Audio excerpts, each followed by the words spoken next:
എല്ലാവർക്കും നമസ്കാരം. ഞാൻ ഇന്ന് പറയാൻ പോകുന്ന കഥയുടെ പേരാണ് ഗാന്ധിജിയുടെ സത്യത്തിന്റെ സഞ്ചാരം. 1930 ബ്രിട്ടീഷ് സർക്കാർ ഉപ്പിനും മേലും കനത്ത നികുതി ഏർപ്പെടുത്തി.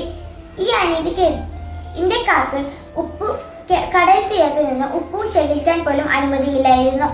ഈ അനീതിക്കെതിരെ ഉയർന്നത് മഹാത്മാഗാന്ധിജിയായിരുന്നു.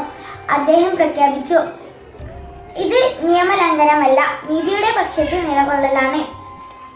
1930 മാർച്ച് 12 ഗാന്ധിജിയും 78 അനുയായികളും സബർമതി ആശ്രമത്തിൽ നിന്ന് പുറപ്പെട്ടു. ദാണ്ഡി ഗ്രാമം ലക്ഷ്യമാക്കി 24 ദിവസത്തെ 240 മൈൽ നീണ്ട പാതയായിരുന്നു അവരുടെ യാത്ര. റോഡരികിൽ കാത്തുനിന്ന ജനങ്ങൾ അവരെ വരവേറ്റു. അദ്ദേഹത്തിന്റെ ഓരോ ചുവടിലും ആയിരങ്ങൾ ചേരുകയായിരുന്നു. അവസാന ദിവസം ഏപ്രിൽ 6 ഗാന്ധിജി കടൽ ജലത്തിൽ കൈ കഴുകി ഉപ്പുതുള്ളി കയ്യിൽ എടുക്കുന്നു. അതുമാത്രം പോരാ, അത് ഒരു ചരിത്രമുറിയലായിരുന്നു.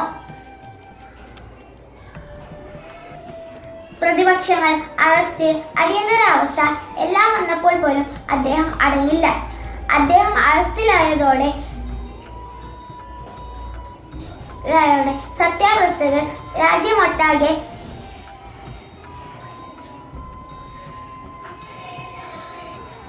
ഉപ്പുപണിക്കുതിൽ ഇറങ്ങി. സ്ത്രീകളും കുട്ടികളും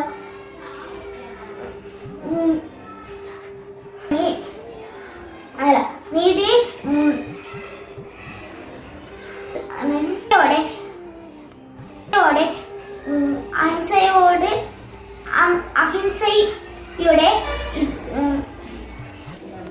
അഹിംസയുടെ ശക്തിയാൽ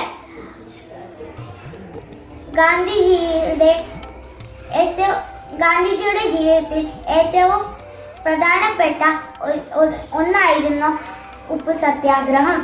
എല്ലാവർക്കും സ്വാതന്ത്ര്യ ആശംസകൾ.